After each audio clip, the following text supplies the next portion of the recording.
السلام عليكم ورحمة الله وبركاته. بسم الله الرحمن الرحيم. الحمد لله القائل: ما ننسخ من آية أو ننسها نأتي بخير منها أو مثلها. ألم تعلم أن الله على كل شيء قدير. أشهد أن لا إله إلا الله وأشهد أن محمدا عبده ورسوله ونصلي ونسلم على رسول الله وعلى آله وصحبه أجمعين. Muslimin dan muslimat, mudah-mudahan dirahmati Allah. Kita pada bab yang ke-17. Kita membaca kitab Bahrul Mazi jilid yang ke-16, bab yang ke-17, bab ma jaa fi zikril maut. Bab yang datang ia pada menyatakan hadis yang membicarakan ingat akan mati. Ada dua hadis hasan dan gharib yang disebutkan di dalam kitab ini. Kita bacakan hadis yang pertama. An Abi Hurairah qala qala Rasulullah sallallahu alaihi wasallam: aktsiru dzikra hadhihi al-ladzat, ya'ni al-maut. Hadis hasan dan gharib.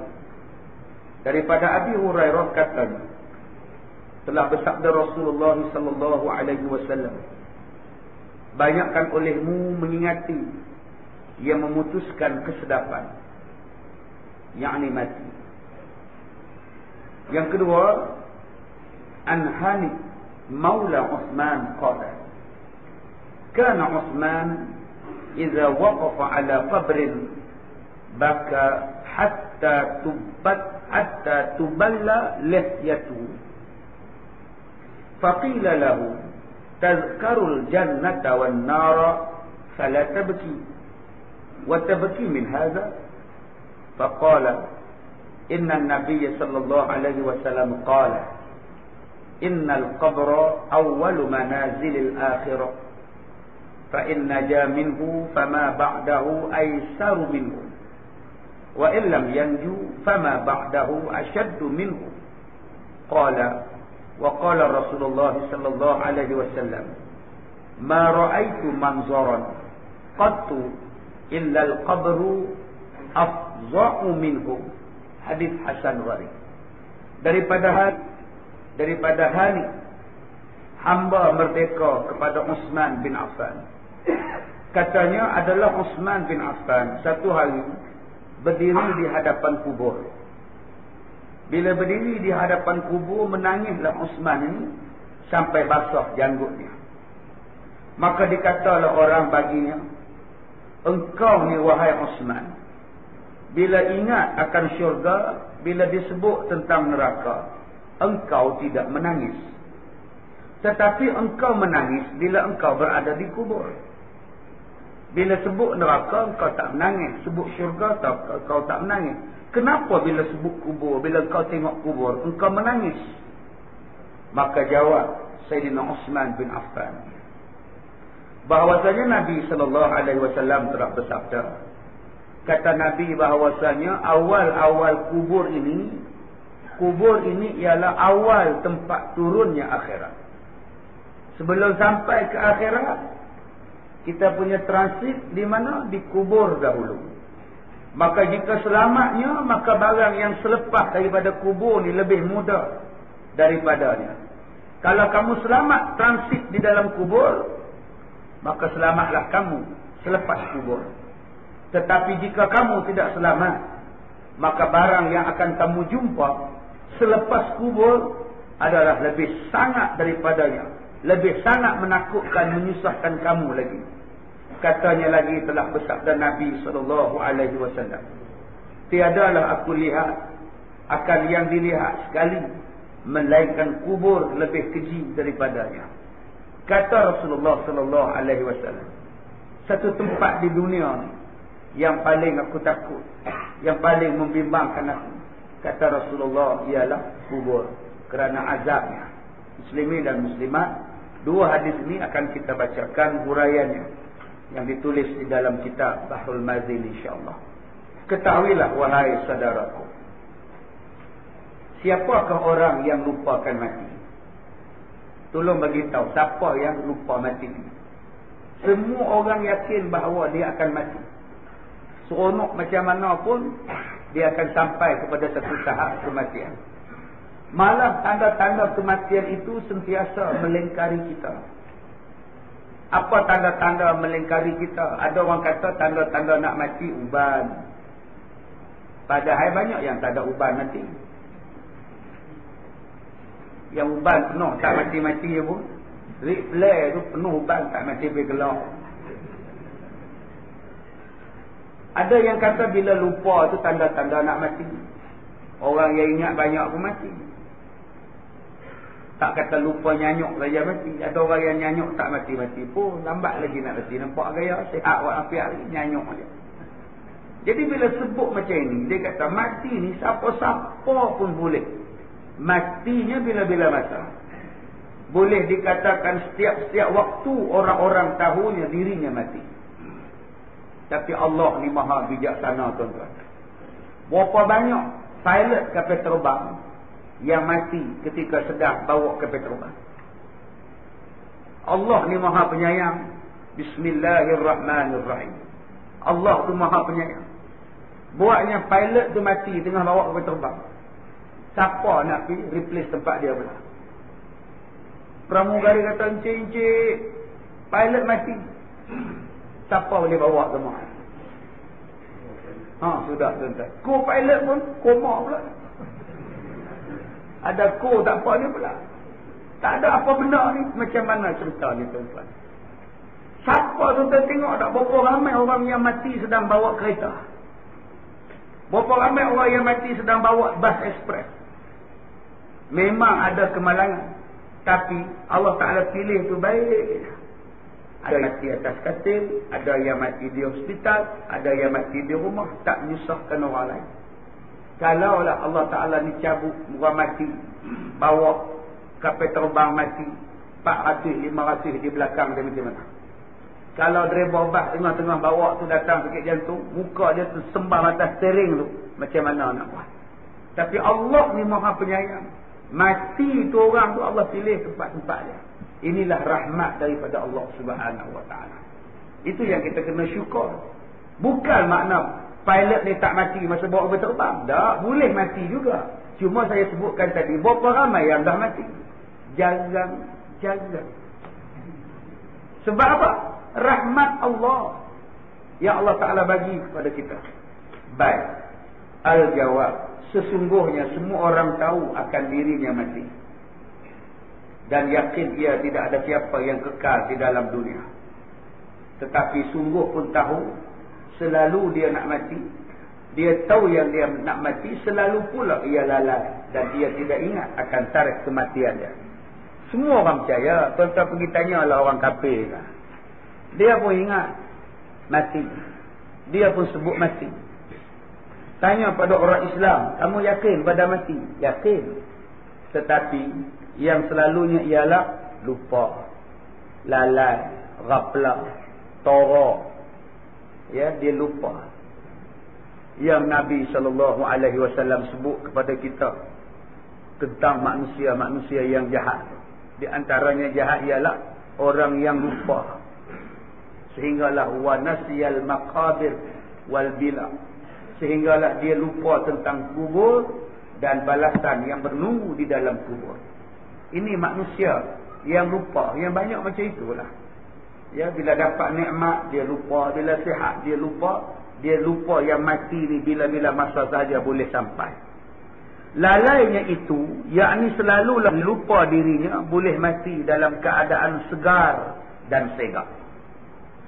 Baik anak muda yang tengah tegak badannya boleh mati. Kalaulah dia tak ingat, kalaulah dia tak lupa, kalaulah dia tak lalai, dia tak rempit motor laju-laju. Tapi maksud dia tak ingat yang dia tu boleh mati bila-bila masa. Dia membawa saja, terbang tu kan. Kakinya, badannya tidur atas seat motor. Gearnya brake dengan tangan. Brake dengan tangan, masuk gear pun dengan tangan. Superman namanya. Orang macam tu dia tak ingat yang dia boleh mati bila-bila masa. Tengah segar, tengah segar. Kadang-kadang lalainya itu, yakni selalulah dia lupa akan dirinya mati. Mana-mana waktu putuslah ia daripada kesedapan dunia. Lalai ia akan dirinya, apakala mati tentulah ia berjumpa. Sama ada senang, sama ada sentosa dalam kubur, ataupun menunggu azab sengsara di dalam kubur. Baru ni saya baca satu artikel, ya, dalam satu majalah. Dia kata kubur ni, soal kubur ni ada ke? Azab kubur ni ada ke? Tanya bentuk soalan ni. Dia kata dalam Quran tak sebut pun tentang azabnya kubur. Jadi ada orang tanya Ustaz baca tengok majalah ni. Saya pun pergi cari di kedai, jumpa. Kemudian orang tu tanya balik, Ustaz, jadi dia berikan huraian-huraian dia tentang dipertikaikan adanya azab kubur. Macam mana Ustaz? Saya kata, dan Nabi kata ada. Dan Nabi kata adanya siksa kubur, adanya nikmat kubur, ada. Tapi orang tu kata, Ustaz, saya kata macam ni lah akak mati besok akak jumpa lah. Senang cakap banyak-banyak pun kau bukan percaya pun, kan? Jadi mati besok kau abang telefon.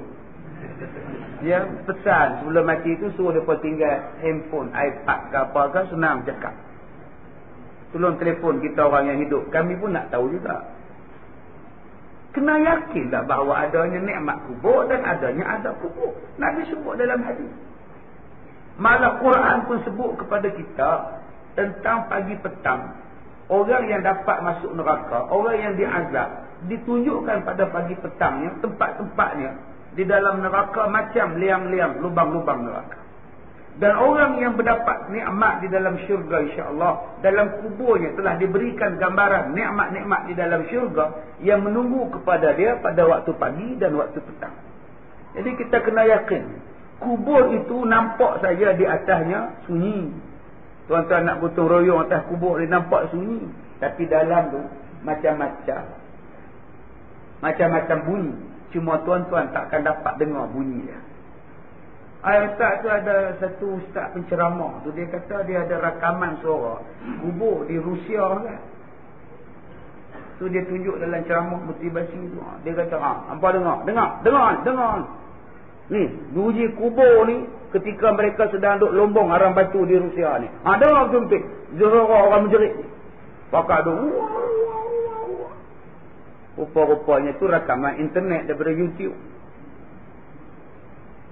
Nabi sebut takkan dengar. Kalau dengar, pengsan juga.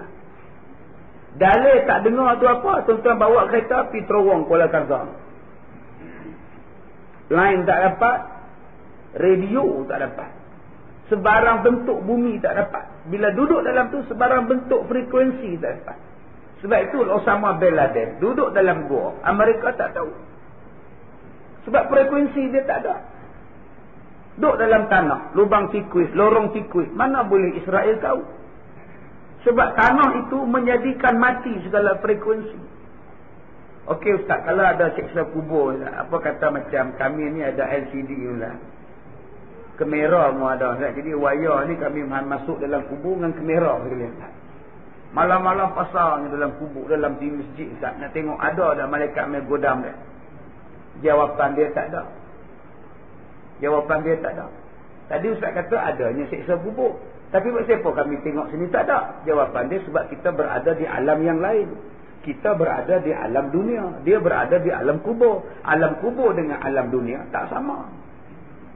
Walaupun dia duduk di bumi yang sama, dia duduk di tanah yang sama, tapi dia telah beralih alam. Bila beralih alam, orang yang nampak di dunia, nama dia zahir, takkan nampak tentang alam gaib. Tak nampak. Alam roh, tak nampak. Tuan-tuan, sekarang ni isteri tuan-tuan mengandung 2 minggu. Baru 2 minggu. Belum dalam roh, dalam perut dia. Tak mana-mana roh dia. Anaknya sudah ada rohnya. Dah sebulan dah ada rohnya. Tunggu nak tiup masuk je lagi. Boleh tuan-tuan cari anak tu duduk kat mana? Tak boleh. Yang kedua, bila dah dimasukkan roh di dalam rahim ibunya, umurnya 6 bulan, 5 bulan, 7 bulan. Adakah sama hidup dia dengan sama hidup mak bapak dia di alam dunia? Jawapan tak sama. Sempit, gelap, tapi budak tu boleh hidup. Kadang-kadang 8 anak, 6 anak, 5 anak dalam perut ibu. Muat. Muat tuan-tuan. Anak dia kembar 6. Tak alat subuh apa atas pak dia pakai. Mak pakai alat subuh, pak pakai subuh, 6 anak dia. Subhanallah. Muat tak dalam rahim? Muat. Doktor kata lah, ada lagi.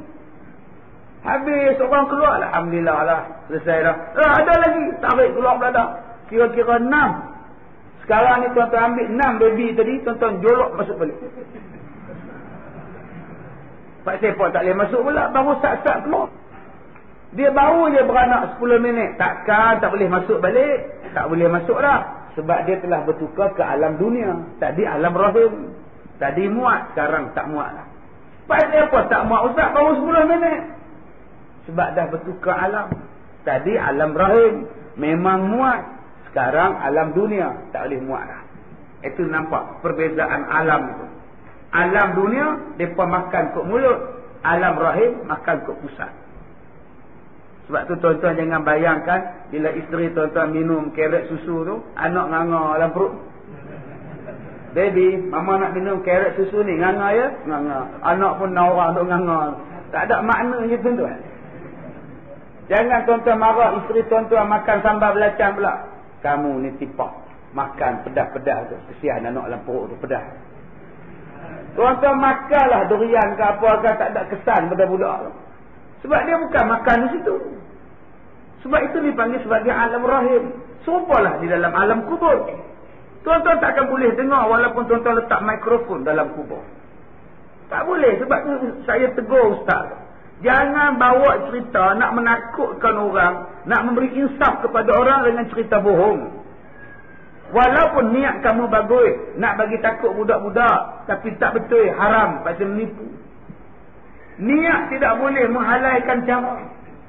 Niat kamu nak bagi budak-budak insaf. Tapi kamu ambil gambar patung, kamu letak dalam laptop kamu ceramah. Ini gambar. Ini gambar satu budak yang ditukar menjadi makhluk lain. Cuba tengok. Tengok hampa ni. Tengok kata. Budak ni, mak dia tengok baca Quran, nak sembahyang. Dia tengok televisyen. Mak dia kata, jangan tengok televisyen. Tutup. Dia buka juga. Mak dia sumpah. Jadi benda ni. Tengok sekarang. Pembohong tuan-tuan. Itu adalah gambar replika pertandingan menggubah satu makhluk yang belum wujud dalam dunia. Ada 40 gambar dia di Jerman. Tuan-tuan boleh tengok. Dia ambil gambar dia letak. Muka kepala orang, badan kangaroo, ada ekor pula, tangan macam kucing. Ini semua pembohong. Jadi berhati-hati tuan-tuan. Kita hari ni kita ni dah ada alat teknologi canggih dah. Tapi kita gunakan alat itu untuk bohong orang. Sebab tu saya sampai sekarang saya ceramah pakai zaman manual lagi. Saya tak erti ceramah laptop. Internet ni saya tak erti. Sebab apa? Sebab saya tak erti. Sekali lagi saya duk tekan tak mana gambar tak keluar pula dah. Ceramah rugi. Baik saya direct cakap tuan-tuan. Buang masa. Okey, tengok sekejap. Duduk sekejap 20 minit dah. Baik, kemudian kata dia lagi, tidaklah ia fikirkan dirinya. Tidak ada bekalan selepas daripada maut. Tuan-tuan, ada orang yang kata lalai ni apa? Lalai daripada mati maknanya dia tak ingat yang dia tu tidak ada bekalan selepas dia mati. Tidak ada bekalan selepas mati. Kita ni nak pergi ke mana pun ada bekalan. Tuan-tuan ni nak datang ke masjid ni pun ada bekalan. Bukannya lama pun datang. Pukul 10 balik. Tapi bekalan bawa. Duit tu yang dah tabung. Bawa bekalan. Ada yang bawa bekalan air mineral.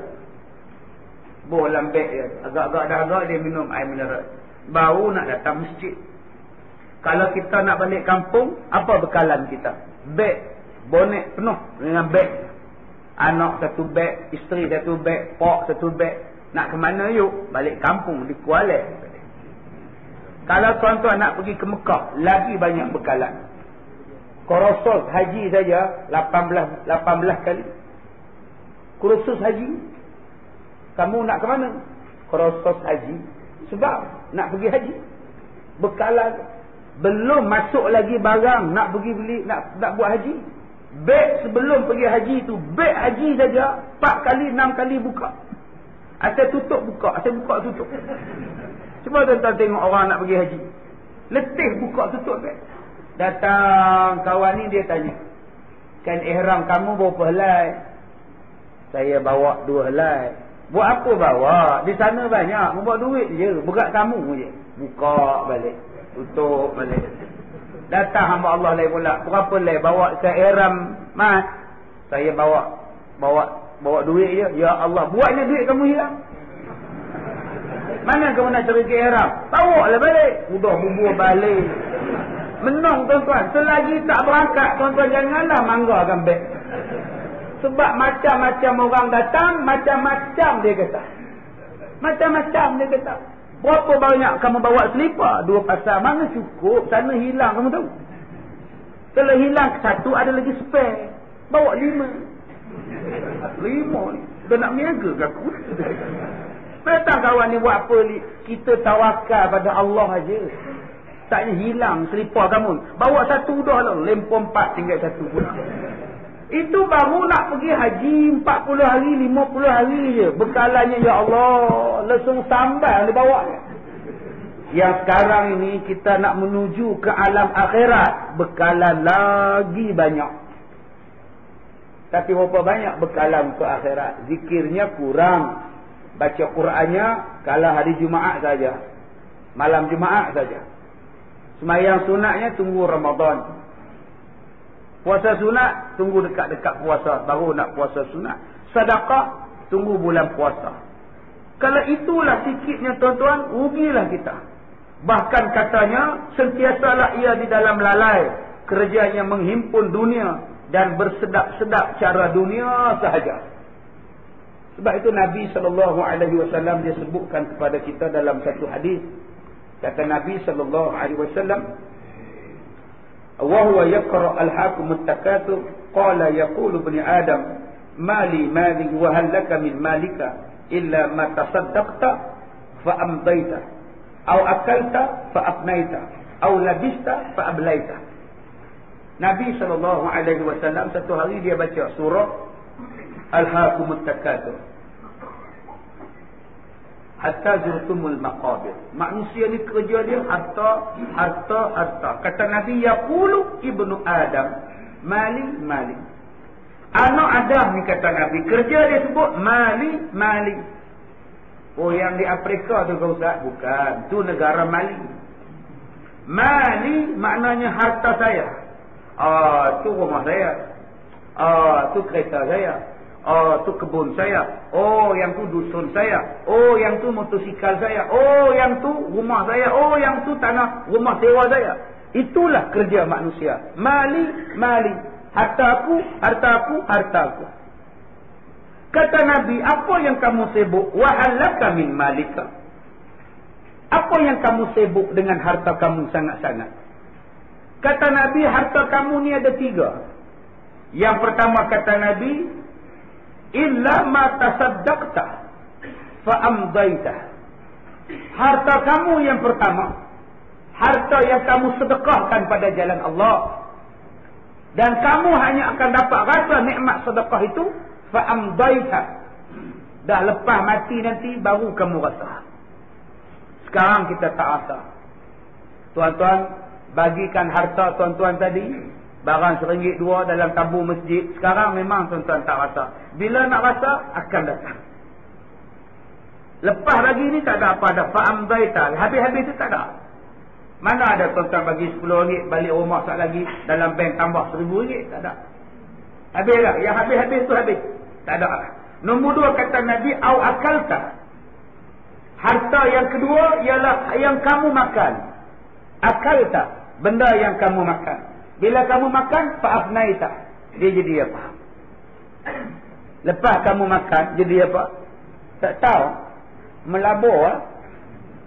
Jadi air kencing, jadi darah, jadi najis. Itulah harta kita. Yang ketiga kata Nabi, awla bista. Atau yang kamu pakai. Bila kamu pakai fa'ablaita, lama-lama dia jadi buruk. Itulah harta, kata Nabi. Harta ni ada 3. Pertama, yang kamu sedekah. Bila kamu sedekah, kamu tak rasa dah. Kamu wakaf, kamu apa ni, habis dah. Habis-habis tu bagi habis dah. Nak rasanya bila? Di hari kiamat. Yang kedua, yang kamu makan. Bila kamu makan, dah rosak dah habis. Makan-makan tak ada lah. Tinggal kulit derian. Tak ada siapa teringin makan kulit lah. Biji derian tu pun orang tak makan lah. Lepas kamu makan, dia mari sendawa. Sendawa di atas, sendawa di bawah. Besok pagi sebelum pergi sembahyang subuh, masuk tandas dulu. Menung dalam tandas. Batu keluar. Yang ketiga, kata Nabi, harta ialah yang kamu pakai. Motor kamu pakai, lama-lama buruk. Kereta yang kamu pakai, lama-lama buruk. Baju yang kamu pakai, lama-lama reput. Adakah kamu nak bangga dengan harta kamu? Nak bangga apa, tuan-tuan? Mati besok rumah tinggal. Sebab tu Nabi kata, yang betul-betul harta kamu ialah yang kamu sedekahkan pada jalan Allah. Yang kamu belanjakan pada keluarga kamu, kepada anak isteri kamu, kepada keluarga kamu, kepada agama Allah. Itulah yang sebenar-benar harta kita. Sekarang cuba soal, harta kita banyak mana? Yang dah kita bagi pada Allah Ta'ala. Sebab tu tuan-tuan, sekarang tuan-tuan ada duit, carilah syurga.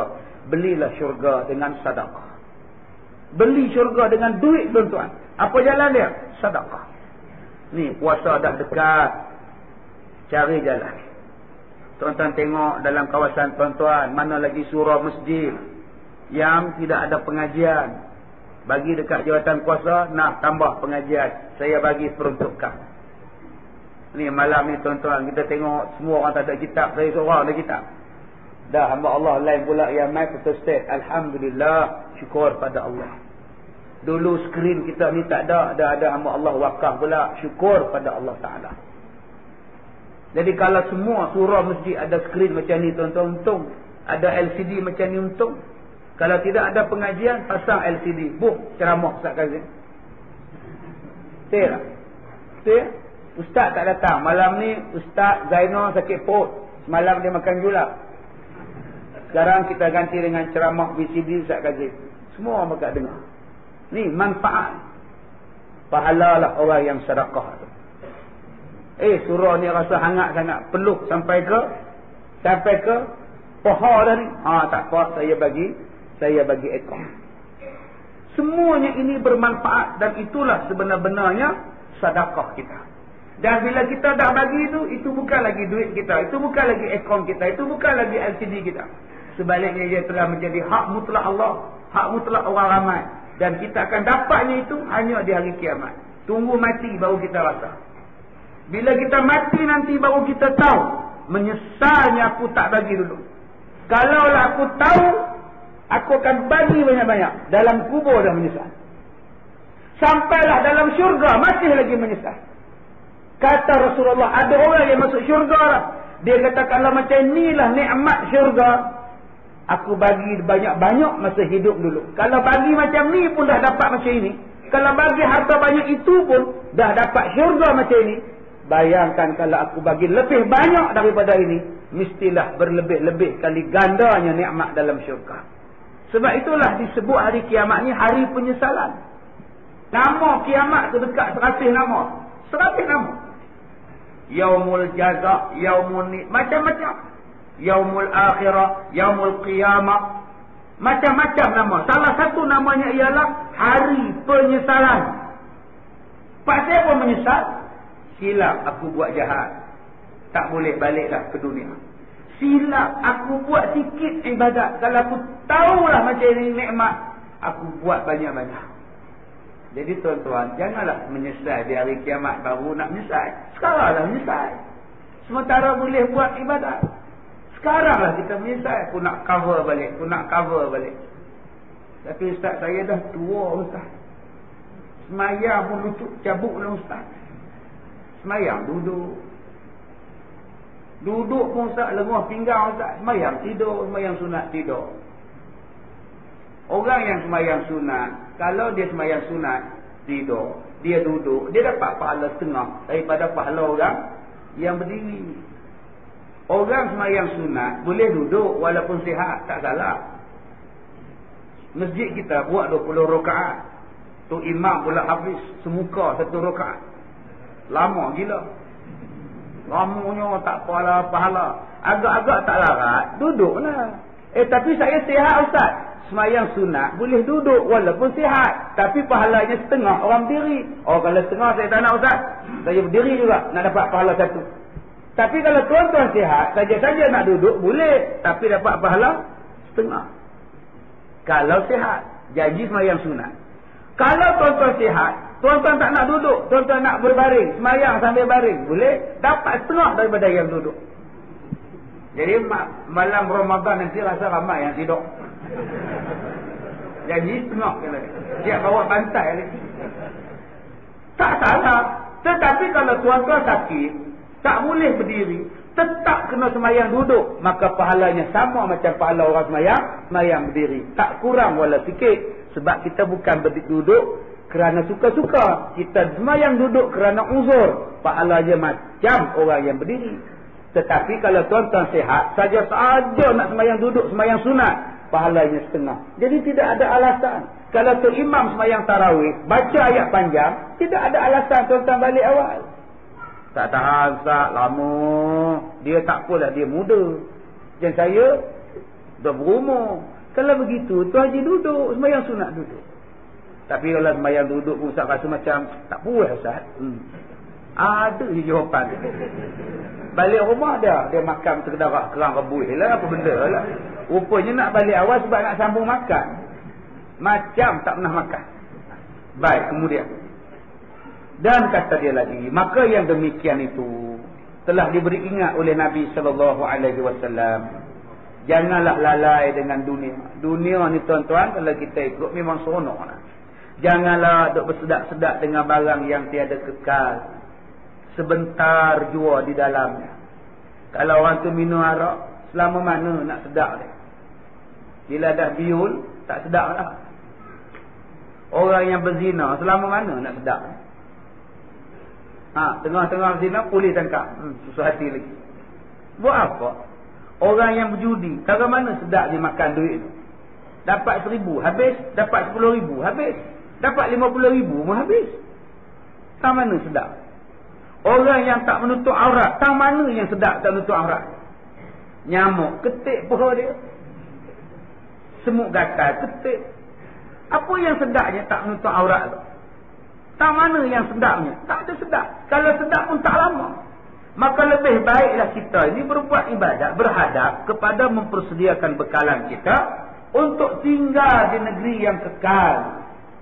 Nama dia akhirat. Kita buat persiapan banyak-banyak.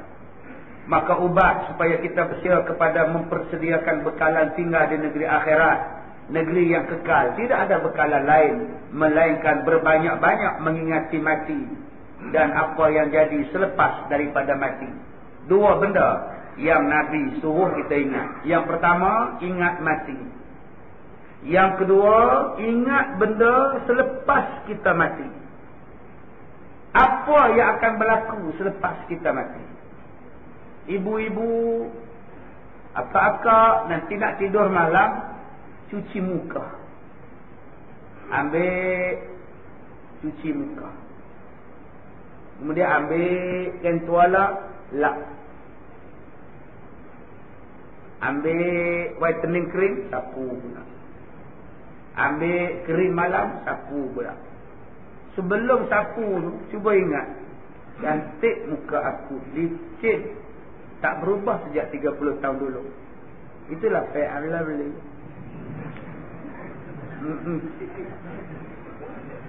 Cuba ingat, kulit ini akan dimakan oleh ulat. Ya Allah, besok ulat makan kulit aku, ya Allah. Sekali lagi nak tidur malam kan lotion tangan. Lotion tangan, oil of ulat. Cuba perasakan tangan ini juga akan tinggal tulang habis dimakan oleh ulat. Itu bandingan dia. Kalau kita ingat macam itu, insya-Allah kita takkan buat maksiat. Takkan bangga, takkan sombong, takkan bongkak, takkan kedekut. Tapi masalah dia kita tak pernah ingat. Kerja dia ialah nak menegangkan muka, nak mencantikkan kulit, yang tu yang dia buat. Kerja dia nak menambahkan harta, kerja dia nak menambahkan isteri dia, kerja dia nak menambahkan kekayaan dia. Akhirnya dia lupa tentang kubur. Malah kubur tu pun jarang dia pergi tengok. Tunggu raya lah pergi tengok. Dia jarang mengingati mati. Nabi SAW bersabda, An Abi Hurairah qala, daripada Abu Hurairah, nama penuhnya ialah Abdurrahman bin Sahrun radhiyallahu anhu. Dan Abu Hurairah terlibat di dalam peperangan Mu'tah. Kata Abu Hurairah, dalam peperangan Mu'tah menentang kerajaan Rom, tidak pernah aku lihat satu bala tentera yang sangat hebat. Bila aku tengok kerajaan Rom, tentera Rom, persiapan dia sangat hebat. Kuda-kuda yang gagah, tentera-tentera yang hebat, perisai-perisai yang hebat, pemanah-pemanah yang hebat. Sedangkan kami umat Islam cuma ada 3,000 orang. Orang Rom ada 100,000 orang. Ditokok, ditambah dengan tentera-tentera lain hampir 200,000 orang. Sedangkan kami cuma ada 3,000. Tapi kami tidak ada sebarang niat untuk kembali balik ke Madinah. Malah kami tidak ada sebarang niat untuk menghantar utusan kepada Nabi suruh menghantarkan bantuan tentera tambahan. Tak pernah, melainkan kami maju ke hadapan. Sebab yang kami nampak ialah syurga di hadapan kami. Ini kata-kata Abu Hurairah radhiyallahu anhu. Dalam 3,000 orang menentang hampir 200,000 orang, tentera Islam hanya kematian 70 orang saja. Tuan boleh bayang macam mana jihad. Kalau kita 3,000 tengok 100,000, 150,000 rasa belah dah. Tengok-tengok tu dia ramai gila. Macam mana yuk? Belah belah belah belah belah. Pakai belah gitu. Dia tengok ramai tu pun dia takut. Macam malam ni dia pusing-pusing tak ada parking. Macam mana abang? Belah lah, apa lagi parking tak ada. Boom. Dia iron terus, dia lempak dia ke belakang. Daripada niat Nabi As-Sabirin dah lepak kat jalan. Pasal apa? Pasal dia tengok ramai orang. Nak parking pun susah. Sebab tu saya ucap tahniah lah pada jawatankuasa umum, pada jemaah dekat-dekat sini. Itu soal rawat kereta. Rumah lompat pun sampai, berangkak pun sampai, naik kereta. Jadi berjalan kaki lah. Tinggal kereta di rumah masing-masing. Biarlah sahabat-sahabat kita datang. Jauh-jauh ada ni tuan-tuan. Daripada Sungai Pelek pun ada. Sungai Pelek Sepang pun ada malam ni. Mana dia lah? Tak mana saya lupa sana. Tak nampak lah. Jauh tuan-tuan. Sungai Pelek. Pelek tunggu. Boleh main jauh-jauh. Orang Sungai Pelek boleh sampai. Kita hak Lembah Keramat tak boleh sampai. Tu yang kata Sungai Pelek. InsyaAllah. Saya seronok ceramah dekat Sungai Pelek. Sebab saya ada banyak kapal terbang. Saya tengok atas kapal terbang. Saya tengok je kapal terbang. Duk naik landing, nak turun semua ada kapal terbang. Tuan-tuan orang datang jauh-jauh. Malah ada orang bagi jumpa saya pada Kelang datang. Ada pada Singapura datang. Ada daripada Terengganu datang kuliah kita. Sebab itu kita bila kita fikirkan keadaan macam itu, kita ingat memberikan tempat, memberikan ruang, memberikan kelapangan pada mereka. Sebab mereka adalah tetamu-tetamu kita. Saya tengok tandas tadi pun buka habis, bagus. Tengah masjid, dah lah orang ramai, dia kunci pula tandas. Dia suruh pakai 2. Tandas 10, dia tutup 8, dia pakai 2. Tok Siap kata, tak lalu aku nak basuhnya. Kesian dekat tetamu-tetamu. Ustaz pun tengok-tengok penuh tandas 2, dia pun tak jadi buang. Terus mengajar. Tu yang muka dia nak marah ni. Kawan tak buang air kecil daripada pukul 7 lagi. Tahun macam tu batu karang lah ustaz. Sebab tu kebanyakan ustaz ni batu karang satu, kencing manis satu. Pasal masalah kencing. Jadi kita kena jaga, berikan keselesaan kepada tetamu-tetamu. Bila kita bagi keselesaan kepada mereka, tetamu-tetamu Allah, insya-Allah Allah bagi keselesaan kepada kita. Baik. Kata Abu Hurairah, qala Rasulullah sallallahu alaihi wasallam, "Aktsiru zikra hazimil ladzat ya'ni al-maut." Kata ya'ni al-mauta. Daripada Nabi, sahabat Nabi sallallahu alaihi wasallam, Abu Hurairah katanya, telah bersabda Nabi sallallahu alaihi wasallam, hendaklah sekalian kamu membanyakkan akan yang memutuskan kelazatan dunia, yakni ingatlah akan mati. Tuan-tuan, ada satu anak, bapak dia mati. Masa bapak dia mati, dia tak ada menangis. Orang mandi dia tak menangis, orang usung dia tak menangis, orang tanam pun dia tak menangis, orang tutup mayat dia pun dia tak menangis. Malam tu baru dia menangis. Lepas sembahyang dia menangis.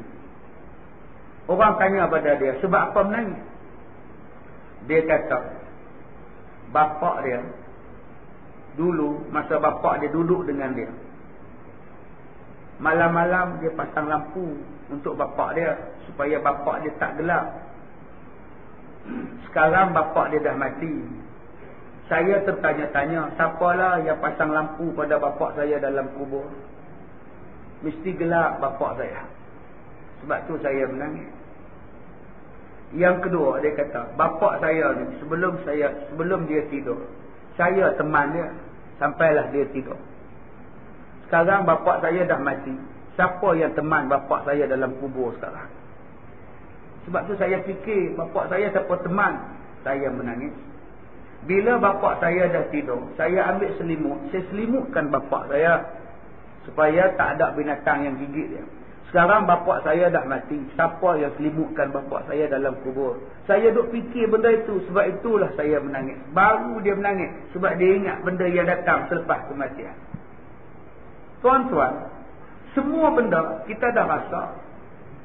Apa benda yang tuan-tuan tak rasa? Semua perkara kita rasa dalam dunia ni, dengan pengalaman kita, umur kita, semua rasa. Kita dengan abang kita bedanya 10 tahun. Kita 5 tahun, abang kita 15 tahun. Kita 5 tahun, kita nampak abang kita. Suaranya dulu halus. Oh, ibu. Halus suara. Damailah engkau di sana. Tapi bila dah masuk 15 tahun, dah besar suara dia. Berkurun lama ku rasakan cintaku padamu. Adik dia kata dulu suaranya halus, sekarang suaranya dah besar. Sebab apa? Sebab dah akil balik. Dulu abang dia tak ada misai, sekarang dah misai. Tak lama selepas itu, adik dia pula suara dah besar. Oh, ibu, dah besar suara aku. Oh, macam ni yang abang aku rasa. Tak lama lepas tu abang dia masuk universiti. Dia tengok abang dia masuk universiti, dapat kerja, menikah. Duduk sanding atas pelamin. Macam mana rupa menikah? Abang dia sengih.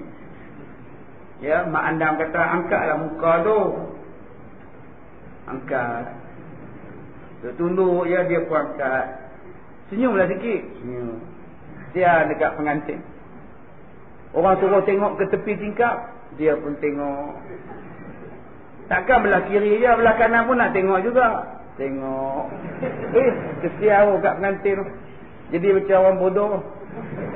Orang suruh tengok depan, tengok. Orang suruh tengok sini, tengok. Sian kat dia. Sebab tu tuan-tuan, kalau tak mau bodoh, jangan bersedih. Walaupun profesor, kalau nampak bodoh tu, bodoh juga. Semuanya kena arah belakang. Senyumlah sikit. Janganlah senyum kuat sangat. Macam mana? Adik dia tengok, ui, abang aku macam mana rasa menikah. Tak lama lepas tu, dia pula menikah. Dia merasa pula, oh, rasa bodoh sungguh. Dia pun rasa. Tak lama lepas tu tengok, abang dia dapat anak. Macam mana gamaknya dapat anak. Abang dia tak pernah dukung budak, tak pernah basuh berak budak. Tengok-tengok abang dia dengan dukung, dengan riba lah, apalah. Macam mana? Tak lama lepas tu, dia pula dapat anak. Oh, macam ni rupanya dapat anak. Kemudian anak abang dia menikah. Dia kata macam mana rasanya jadi pak mentua.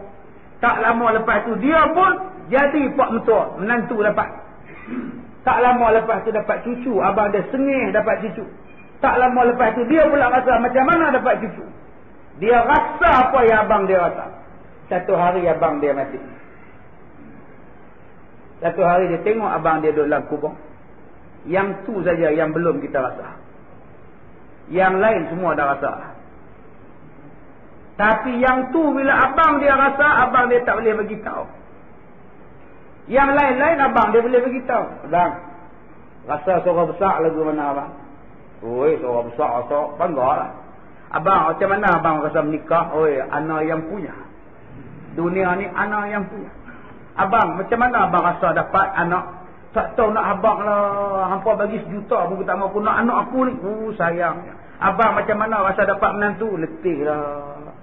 Letih sungguh. Manggil orang saja sebulan. Nak urus kenduri kenara ni sebulan. Letih. Abang, apa rasa abang dapat cucu?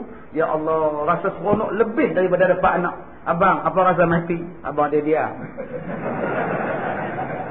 Abang, rasa mati macam mana abang? Abang dia tak boleh jawab. Kalau abang dia boleh jawab, sakit pi'ah orang. Lari pi'ah. Abang dia tak boleh jawab, abang dia diam. Abang rasa mati macam mana? Tak boleh. Sendiri punya amalan, sendirilah rasa sedap atau nikmat kematian. Sendiri punya jahat, rasalah. Sendiri punya baik, sendirilah. Masing-masing sendirian berhak. Dia tak boleh nak tumpang. Orang mati tak boleh bagi tahu, tak boleh bagi tahu kata macam ni. Yang boleh bagi tahu rasa sakitnya mati Nabi. Nabi kata macam 100 kali disiat-siat kulit kita.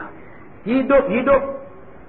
Macam ditetak 70 kali, 700 kali dengan pedang. Hidup. Kita tak dapat rasa tuan-tuan. Hanya orang yang merasainya sahaja yang dapat merasakan. Dan lebih malang lagi, dia tak boleh bagi tahu. Sebab itu bila dia masuk dalam kubur, di antara benda yang mayat, roh cakap pada malaikat, hantarkan aku barang seminit 2 ke dunia. Maka malaikat kata, untuk apa? Untuk aku balik bagi tahu kepada anak-anak aku, buatlah ibadat. Malaikat kata, mereka alam mereka, kamu alam kamu, duduk sini sampai kiamat. Kalau boleh roh-roh tu balik nak bagi tahu. Tapi dia tak boleh bagi tahu. Dan sebab dia tak boleh balik. Habis tu ustaz dia kata mayat balik, roh balik ustaz. Hari ke-40 balik. Tak ada yang balik tuan-tuan, dia pun sibuk. Ada yang kata balik pada malam Jumaat sebab tu kita baca Yasin. Tak ada tuan-tuan. Dia sudah duduk di alam dia. Kalau dia nikmat, dia tak ingat kita lah. Kalau dia azab, Allah nak balik nak bagi tahu ke anak buat.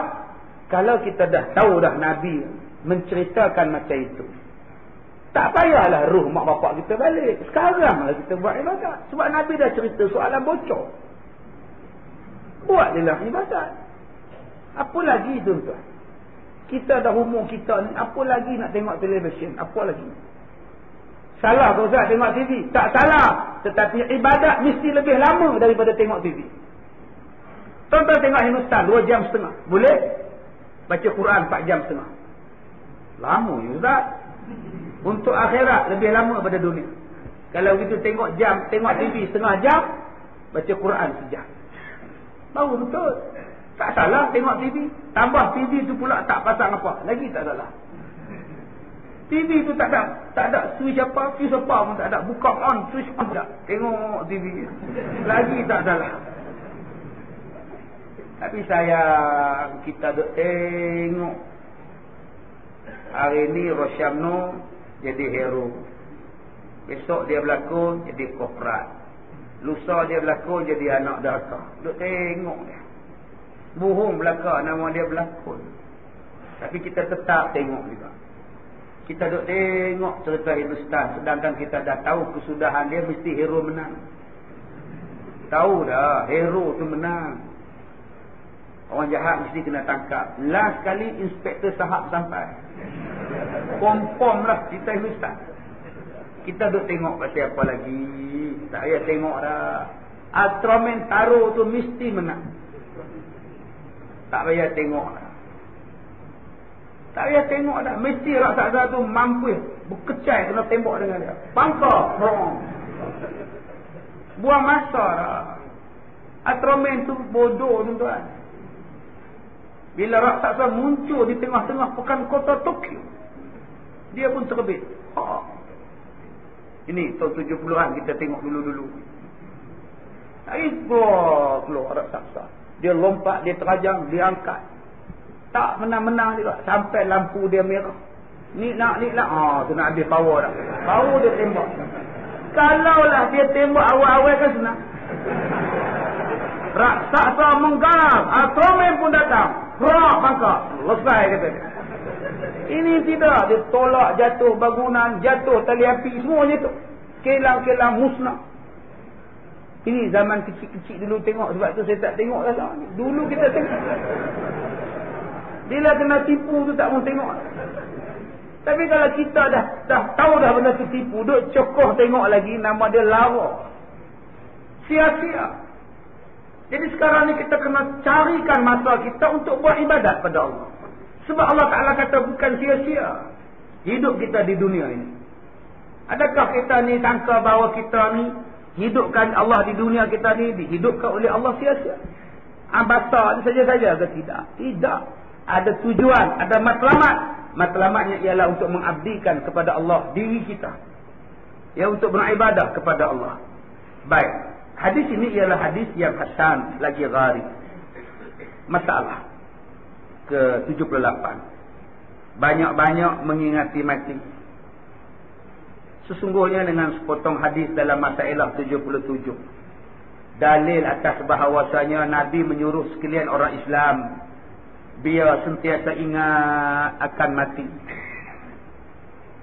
Saya, kegemaran saya suka tengok gambar lama-lama.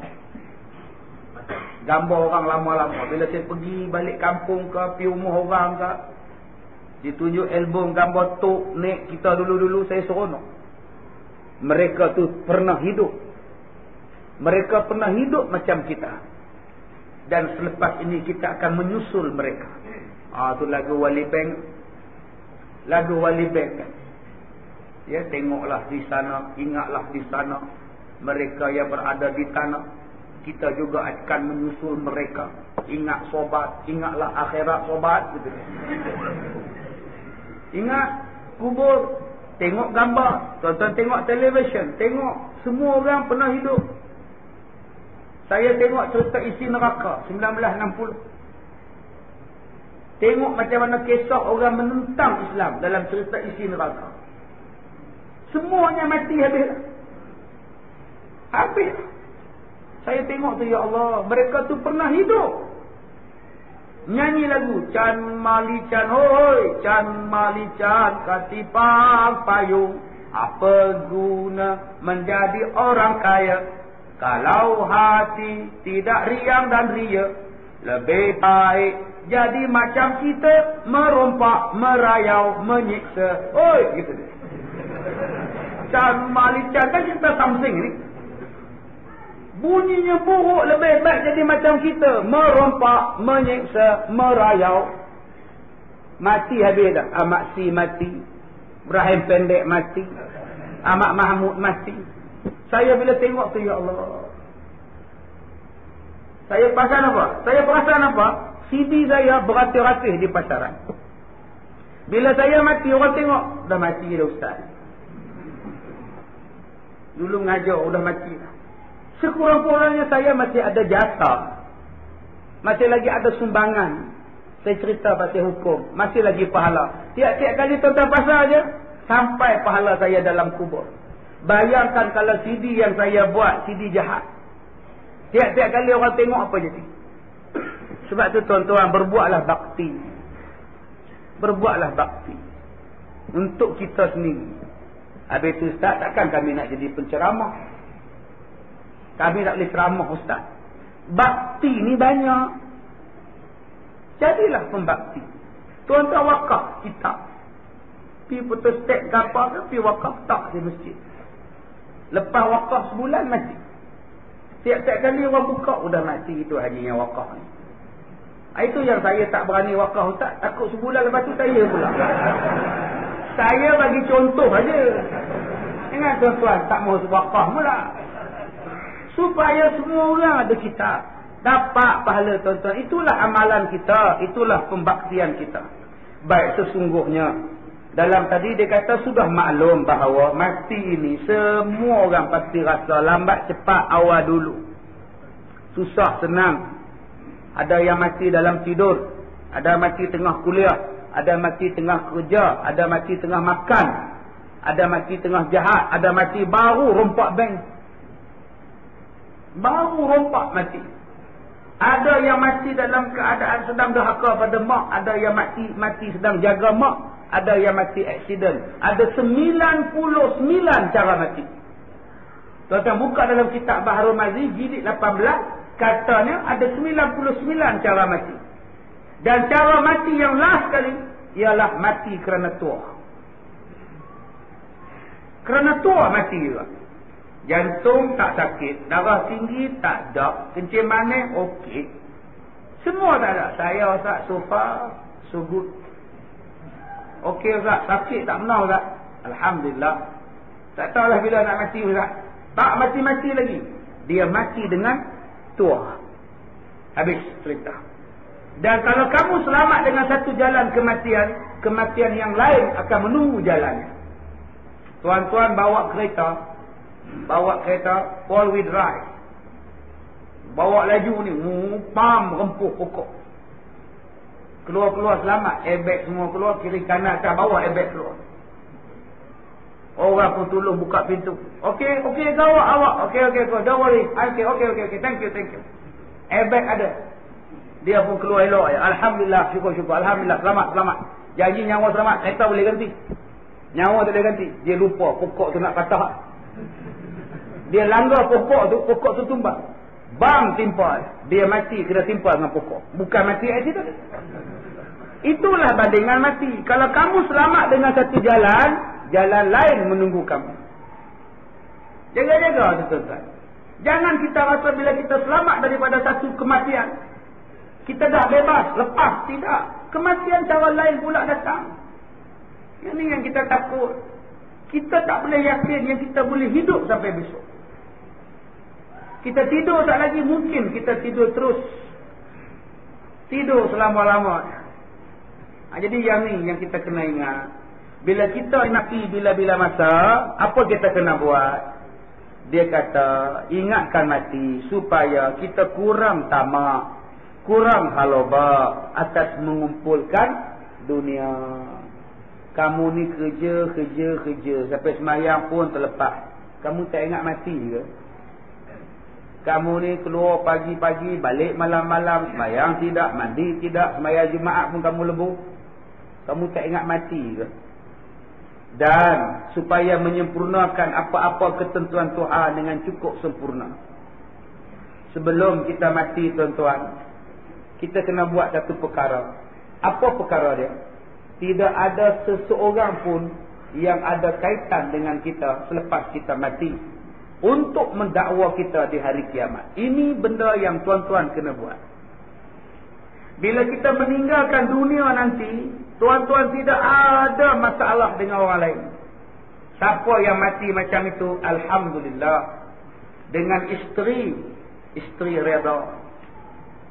Tak ada salah suami. Suami saya Ustaz bagus tak? Dia reda dengan saya dan saya reda dengan dia. Dia tak pernah abaikan saya Ustaz. Sebab itu saya seronok saya dapat suami macam ini. Tanya pada anak-anak, bapa saya adalah bapa paling cantik, paling bagus sekali dalam dunia. Bawa kami semayang, mengajar kami semayang, mencukupkan makan kami. Saya puas hati dengan bapa saya. Tanya mak bapak pula, anak-anak saya yang mati ni, anak saya ni anak paling baik sekali. Tanya pada jiran pula, tak dapatlah cari jiran macam dia.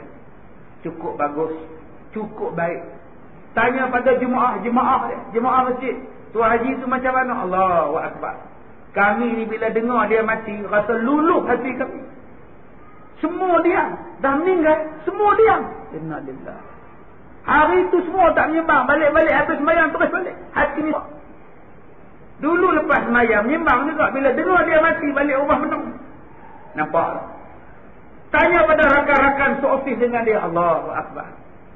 Dia ni, Allahu Akbar. Semua kata bagus. Orang macam ni tuan-tuan, ke mana tempatnya? Tapi tuan-tuan kalau mati, macam mana kak suami? Alhamdulillah, eloklah dia mati pun. Hidup menyusah orang. Saya bila dia mati tu lega rasanya. Maknanya tak betul. Tanya pada anak-anak, macam mana bapak kamu? Daripada dia hidup biar dia mati. Macam mana tanya makcik, anak makcik mati? Eloklah. Dia tak lalu bela. Daripada kecil sampai ketua bela dia. Kalau macam ini habis. Tanya pada orang jiran dia, eloklah. Tak adalah, dah hilang. Tak ada hilang lagi lah buah pelam kami. Dulu ada buah pelam hilang. Asyik hilang dia lah ambil. Tanya pada jemaah surau, elok ke dia, macam mana dia? Allah, dia mati, lega lah. Kami pun tak tahu macam mana nak suruh dia balik. Dia mati ni elok lah. Duduk dalam masjid ni habis rosak. Dia kacau orang sana, dia jolok orang sini, dia jolok orang sana. Sampai kami pecah belah. Dia mati ni mudah-mudahan aman masjid kami. Kalau begini rupanya kematian kita, kubur tidak meraihkan kita. Tetapi kalau mati cara yang pertama, kubur kata apa? Ahlan wa sahlan wa marhaban bikum. Oh, sampai juga tetamu aku.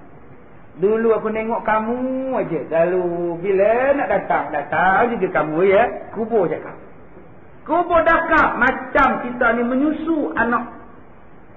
Tuan-tuan cuba tengok mak menyusu anak macam apa dia. Peluk anak. Nampak? Peluk anak. Tengok sambil main rambut anak. Ini lebat rambut. Sayang nak cukup. Sayang sambil duduk gendong. Pok pun jelas tengok mak nyusu anak. Kalau lah aku dapat macam itu juga. Sampai Nabi kata kubur tu akan jaga kamu macam malam pertama bagi pengantin. Tidurlah kamu. Alhamdulillah. Tetapi kalau kamu tidak dialu-alukan, apa jawab kubur? Kita dia. Dulu. Ini rupanya ya. Dulu atas dunia bongkar, sombong, macam tak mati. Sekarang mari. Masuk juga kamu ya. Dipijaknya kita, dihimpitnya kita sampai belaga tulang rusuk kita. Kalau yang itulah tuan-tuan, apa lagi boleh buat? Sebab itu pintu taubat masih terbuka. Ucapkanlah astagfirullahalazim. Ingat mati, ingat sakit, ingatlah saat kau sulit. Ingat hidup cuma satu kali. Nampak? Minta buat tuan-tuan. Berapa kali maksiat, berapa banyak dosa kau buat, berapa kali maksiat kau buat, kira. Ingat tuan-tuan, satu hari kita akan dijemput juga oleh Allah. Dan pada masa itu barulah kita jadi menyesal pada masa itu tidak akan guna. Dan supaya orang tadi yang kedua mengerjakan amal-amal soleh akan menjadi pertaruhan. Pertaruhan ni maknanya simpanan, fixed deposit kita di hari kiamat, saving kita di hari kiamat. Dan supaya boleh memendekkan angan-angan pada meluas-luaskan kekayaan dan mau meninggikan dan membesarkan rumah tempat tinggal. Itu je sibuk. Anak saya ramai Ustaz, sebab tu saya nak besarkan rumah lagi. Ramai ni sementara belum masuk asrama. Dah masuk asrama, kosonglah rumah. Ramai ni sebelum kahwin. Dah kahwin besok, tinggal kamu berdua je. Sekarang kamu sibukkan untuk mengerjakan ibadah. Ada orang yang sibuk mengerjakan kereta. Dia polis kereta dia lebih lama daripada dia polis bacaan Quran dia. Bacaan Quran dia berkarat. Taknya betul makhraj sifat huruf. Taknya betul tajwid, dia tak nak poliskan. Semayang dia tak nak poliskan. Sepatutnya kita dah nak masuk Ramadan ini, semua ibadat kena polis. Dan benda yang kena polis nombor satu ni, hati. Hati tu kena bersihkan dulu. Ramadan dah dekat. Sebab Nabi kata manusia yang celaka tu ada 3. Salah satu yang celakanya ialah orang yang masuk di dalam bulan Ramadan, berada di dalam bulan Ramadan sehari ke sehari, minggu ke minggu, sampailah sebulan. Bila dia keluar masuk bulan Syawal, Allah belum lagi menghapuskan dosanya. Itulah orang celaka. Sepatutnya Allah dah hapuskan dah. Tapi pasal dia hati busuk. Masuk dalam Ramadan, dosa dengan mak bapak ada. Masuk bulan Ramadan, tak minta ampun dengan anak isteri, anak suami tak minta. Puasa-puasa, bantah suami. Puasa, baca Quran tak darus, tapi jerkah suami. Jerkah lah Ustaz, suruh bagi sahur pun tak bangkit. Orang dah masak dah, bangun makan aja. Tak bangun, nyampah. Allahu Akbar. Sabar, suami mengantuk. Dia tengok Piala Dunia macam mana. Sekarang Piala Dunia wanita pula. Dulu lelaki-lelaki dah wanita pula. Tak susah pun. Agak-agak dia tak bangun tidur, ambil air siram. Tak pun masak dalam bilik. Tak pun makan sahur dalam bilik. Tak ada masalah apa tuan-tuan. Jangan jerekah-jerekah. Ini panggil suami tu. Oi, bangunlah. Oi. Mula-mula panggil abang, tak bangun. Abang, bangun abang. Hoi, baru bangun. Sial suami nama hoi. Jangan. Biar kita dalam keadaan jadi terbaik sekali. Jangan dalam bulan Ramadan duk teringat makan lagi. Orang teringat ibadat, dia makan.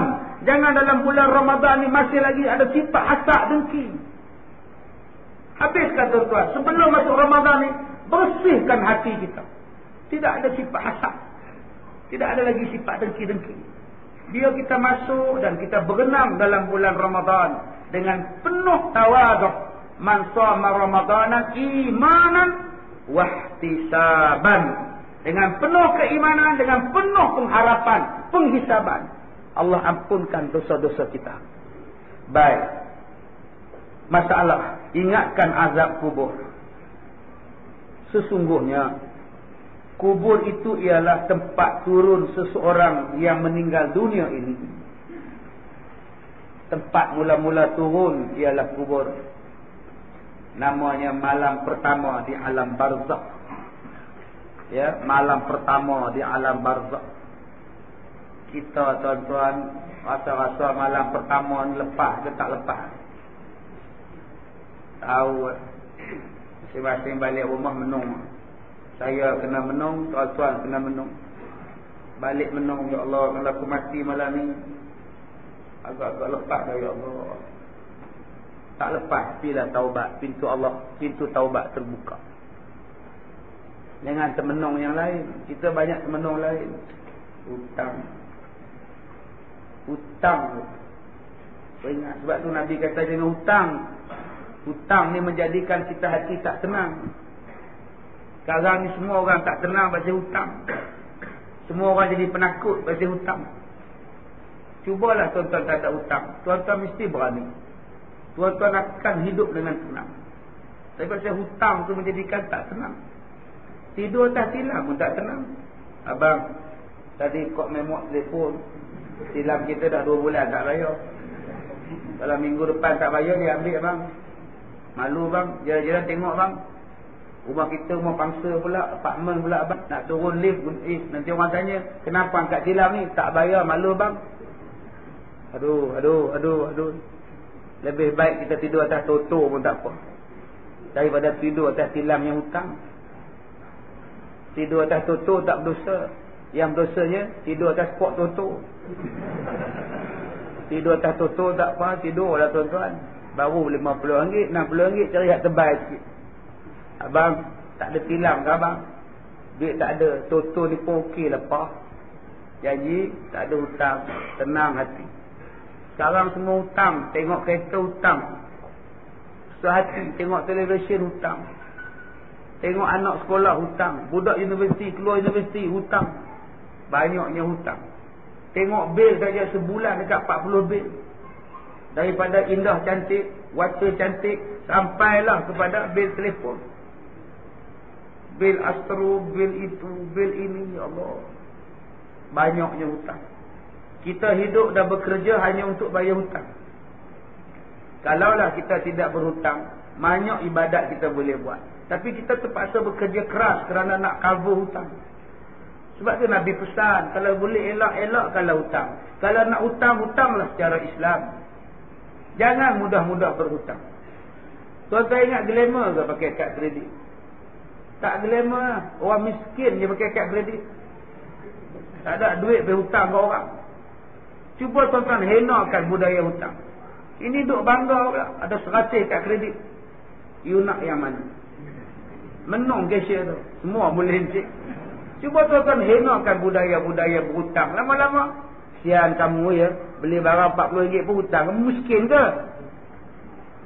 Tak bangga lah tuan-tuan. Kredit kad tak bangga lah. Bangga apa hutang. Isi minyak hutang. Tuan-tuan ingat bila tuan-tuan jolok dekat isi minyak. Tuan-tuan ingat. Mesti orang tengok aku kat kredit. Tak lah. Orang kata, Pak, sial kawan tu miskin buat hutang, Pak. Tuan-tuan ingat. Tokis isi minyak tu seronok ke? Allah, kredit kad pula dah.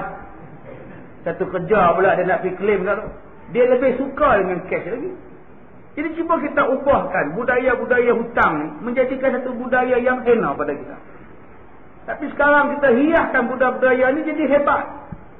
Bila nak hutang jadi hebat. Yang tu yang kita akhirnya terlepas berbuat ibadat. Kerana hidup kita bergelumang dengan hutang. Dah nak habis dah kereta tu. Lagi setahun lagi dah. 7 tahun hutang. 6 tahun dah bayar. Tinggal setahun lagi dah. Bunyi sikit. Bila kono tu bunyi krak-krak-krak-krak-krak. Sudah. Lagi kono pula krak-krak-krak-krak. Ni apa pula ni? Tukar dah abang kita trade in yang ni. Anak kata, ayah. Tukar lah ayah. Ambil yang besar sikit. Alphard. Boleh juga. Nanti ayah tanya dekat kedai. Berapa dia nak kereta ni? Nanti kalau tak cukup, kita top up lagi. Kalau lah dia repair sikit yang krek tadi, dia boleh pakai lagi. Akhirnya dia trade in kereta tadi, dia sambung hutang 9 tahun. Padahal dia dah habis 6 tahun. Tanya dekat token, boleh dapat loan ke ini Alphard? Boleh lah. Kita kasih boleh jugalah. Akhirnya dapat. Kalau lu tak mau sekarang, kalau lu mau ni kereta, sekarang lu jangan angkat 5 tahun. Lalu tu kasih tinggi punya bulan-bulan kan. Sekarang lu kasih panjang 9 tahun.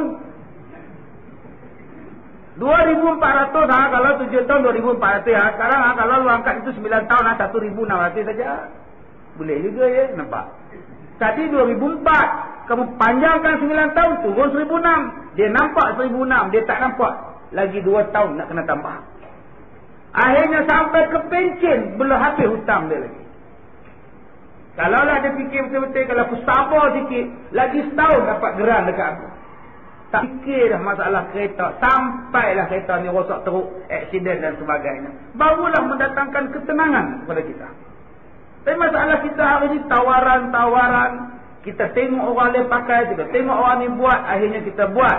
Bila kita tiru dan kita ambil apa yang mereka buat, kita tak mampu. Akhirnya kita akan kekurangan dan kehilangan. Benda yang kita kurang dan benda yang kita hilang, namanya apa? Ibadat. Itulah yang kita korbankan terlebih dahulu. Ibadat itu. Baik.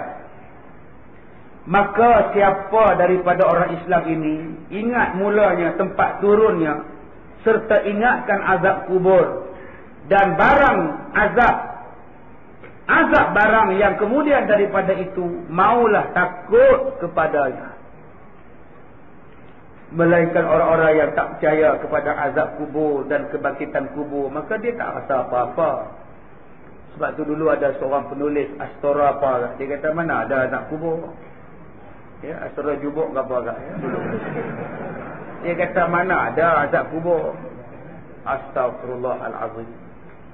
Ya, macam-macam lah tuan-tuan. Hang tak percaya pun tak apalah, silakan. Kita yang percaya ni tuan-tuan, jangan duk biarkan ibadat berlalu. Ulunlah ibadat. Jangan biarkan ibadat tu, pahala tu berjalan. Bila orang sedekah, kita tengok aja. Sedangkan kita mampu sedekah, akhirnya rugi. Kita tengok orang semayang sunat, kita menyembang je. Apa kata tinggalkan menyembang? Tiru dia semayang sunat. Kita tengok dia duk baca Quran, kita pula berbuat di kaki 5 masjid. Apa kata masuk dalam masjid, aku pun baca Quran, cari bekalan. Kita tengok Ramadan dah dekat, apa kata kita dah susun dah jadual. Hari pagi sampai buka puasa, apa kau nak buat? Oi, panjat tinggi budak-budak tu, nampak. Hebat tu. Masya-Allah, turun. Masya-Allah. Tu kalau jatuh tu hospital tu. Panjat tiang licin. Hero tuan-tuan, nama dia hero. Minta datang kuasa masjid, dia tengok jatuh kita tak ada. Baik, kita dah buat dah satu bentuk jadual untuk Ramadan kita. Apa yang patut kita buat? supaya Ramadan kita ni yang paling bermutu. Kalau boleh semayang tarawih nanti, tuan-tuan selepas semayang tarawih, kita berikan tafsiran kepada ayat yang tu imam baca, supaya makmum faham apa yang aku baca dan apa yang aku dengar masa tu imam semayang tadi. Janganlah kita sibuk nak habiskan satu Quran tanpa memahami Quran. Apa kata kuliah maghrib teruskan, tak payah buat tazkirah, buat kuliah maghrib. Pukul 8 start, isyak berhenti, semayang isyak, semayang tarawih. Habis semayang tarawih, balik. Tak ada siapa marah. Kita bila sebut tazkirah ni, banyak orang setuju, banyak orang tak setuju. Dia kata kami datang nak semayang, tiba-tiba kamu buat tazkirah. Ada yang kata buatlah tazkirah, bagus. Ada yang kata pula saya nak balik, besok saya nak kerja, pukul 11 pun tak habis lagi, macam mana? Orang jawab pula, kamu tak suka, kamu balik lah. Kami pencin, kami nak dengar. Macam-macam alasan. Lagi kau ibu pula kata, betul lah, kamu pencin, abang dah pencin, saya nak masak besok abang. Abang ustaz tu pukul 11 pun tak habis lagi, saya nak bangun masak pukul 3. Abang iyalah 5.30 baru bangun. Perempuan pula komplain, saya nak masak, saya nak tidur lagi. Berapa jam dia tidur? Sekarang tuan-tuan ambil satu ketetapan. Buka puasa pukul 7.20. Makan 7.30. Semayang maghrib sampai 7.45. Pukul 8 start kuliah maghrib. Habis kuliah maghrib azan 8.40. Azan isyak, semayang tarawih. 20 rakaat belah balik. Ataupun 8 rakaat silakan balik. Tak ada siapa marah. Tapi selepas maghrib tu kita nak makan lagi, Ustaz. Banyak benar makannya. Tak kenyang-kenyang lagi. Yelah Ustaz bayangkan, saya tak makan sejak pukul 5.40 pagi Ustaz. Sampai tadi 7.20 pun makan Ustaz. Lepas semayang pun boleh makan. Kalau nak buat tazkirah juga, yang pentingnya ialah orang tak marah. Yang pentingnya boleh beribadat dengan senang. Yang pentingnya dapat pahala. Yang pentingnya ialah dapat pahala itu. Jadi cari jalan yang terbaik. Orang yang percayakan azab kubur, maka dengan sebab itu takut itu bersedialah ia dan beramal ia akan amal ibadat yang menolakkan dia daripada azab kubur dan azab negeri akhirat. Kita kena tolakkan dia dengan ibadat-ibadat kita. Kerana turun di dalam kubur dengan tiada amal ibadat adalah turun ke tempat azab dan dera. Kita tengok kena pijak pun kita rasa dera. Mayat tu diturunkan. Lepas diturunkan, tanah perlahan-lahan dikambus. Daripada nampak kain sampai tak nampak kain. Daripada orang yang duduk dalam kubur, dia bangun lompat. Bangun dia. Dia pun lompat. Tadi dia yang sambut mayat. Dia turunkan mayat. Lepas tu dia ambil tanah-tanah. Dia tutup tanah pelan-pelan. Lepas tu dia pegang tikar. Orang pun sodok tanah. Sampai pada satu tahap, dia pun tinggalkan si mati. Ada dia tinggalkan. Tak apa Din. Aku ada. Kita sama Din. Kita sama. Hidup semati Din. Tak dapat saya. Dia tinggal 3 tikar tu dia tinggal sekali. Lepas dia naik di atas, dia kambus. Dia pijak pula. Kita yang tengok tanah tu dimampatkan dengan jalan dipijak tu pun kita rasa apa? Allah. Lepas tu kita pun baca talqin. Kemudian kita pun baca doa. Dalam hati kita kata apa? Apa kita rasa? Habis kawan aku.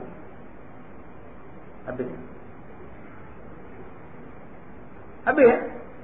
Tak ada. Duk menung. Semalam pergi kuliah dengan dia. Hari ini tak ada. Semalam duduk sebelah dia dekat tiang. Sudah. Jaga-jaga daripada tiang. Berapa ramai yang menung? Alhamdulillah Rabbil Alamin. Salam orang sebelah. Habis dah sahabat kita. Seorang hilang. Sambil berjalan tu geleng kepala. Allah. Habis. Lepas ni Abang Haji balik rumah. Minum dulu. Boleh juga. 5 sahabat tadi lepak. Pasal Gusti lah. Baru tadi menangis kat kubur. Terus minta Gusti pasal. Yang di kubur tadi siapa tunggu? Tak ada siapa tunggu. Kita seorang. Sebab tu tuan-tuan, ada setengah orang dia ikut kawan. Dia tak tahu kawan dia takkan tunggu dia sampai bila-bila. Kawan dia tunggu sementara tanah tu dikambut. Lepas baca doa, kawan pun balik. Yang tunggu hanyalah kita seorang. Sebab tu tuan-tuan, biasa-biasakan diri untuk hidup seorang-seorang. Kerana kita besok dalam kubur pun duduk seorang-seorang. Biasa-biasakan diri duduk dalam gelap. Nanti kita pun sendiri dalam kegelapan. Nabi sebut, orang yang mati, bila dia mati, rohnya itu akan didudukkan. Nampak mayat tu tidur, sebenarnya roh akan didudukkan. Dia duduk tuan-tuan, soal muka nakir ni bukannya tidur. Mayat tu, roh tu akan didudukkan. Jangan tuan-tuan bayangkan, dia tu akan tidur. Malaikat mari dekat dia, marah buka, dah. Dia akan duduk. Didudukkan. Dan ketika dia didudukkan itu, anak-anak dia belum balik. Masuk aja dia, orang kampung dia pun duduk. Anak isteri belum balik. Malah kata Nabi, dia akan bercakap dengan anak-anak dia. Man? Anak tak dengar. Ipoi, tunggu ayah poi. Ipoi pun balik. Isteri dia sambil duduk pakai kain hitam, spek mata besar, duduk siram mata dia. Pa kata hidup semati dengan abang, Pa hidup lagi, abang mati, Pa. Isteri tak dengar. Sampailah anak-anak dia pergi, Pa. Anak buat dek je balik. Isteri dia lah air mata. Dia tunggu kat pintu pagar kubur. Bye-bye abang, ada orang tunggu lah. Tuan-tuan, sebab itu tuan-tuan, bila kita tahu benda ni akan berlaku kepada kita, apa sebab lagi maksiat kita tak tinggalkan? Apa sebab lagi kita duk buat benda maksiat? Lepas ni tinggalkan benda maksiat. Dalam kereta ada benda maksiat, lempar buang. Dalam rumah ada benda maksiat, lempar buang. Perangai kita ada perangai buruk, stopkan perangai buruk. Lidah kita banyak jahat, jadikan lidah kita tu diam dan bercakap yang baik-baik. Telinga kita disuka dengar benda tak elok, tutup telinga ni dengar yang baik-baik dia. Mata kita duduk tengok benda haram, lepas ni kontrol mata, tundukkan pemandangan.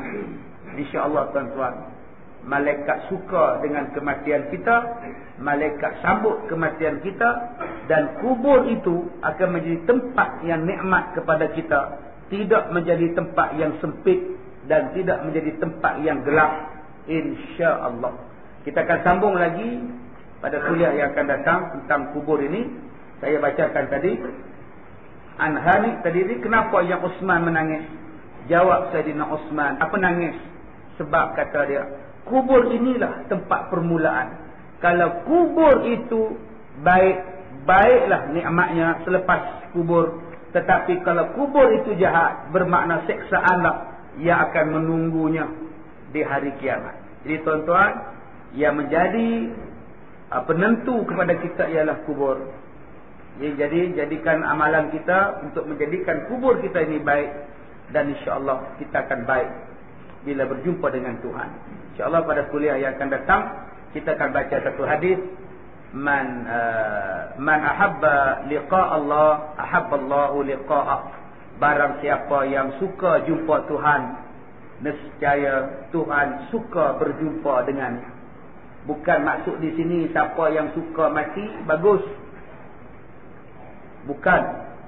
Jangan tuan-tuan kata pula, ya Allah aku nak mati, ya Allah matikanlah aku, ya Allah aku suka, ya Allah mati. Bukan.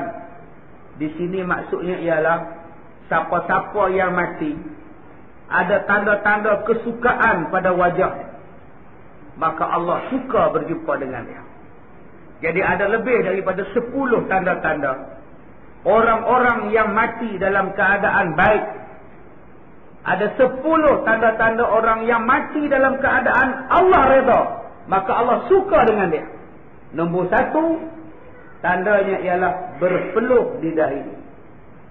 Orang yang mati, tuan-tuan tengok dahinya berpeluh, itulah tanda-tanda Allah redha pada dia. Tak, tuan-tuan tak payah lap peluh dia. Sebab selepas tu akan keluar lagi peluh.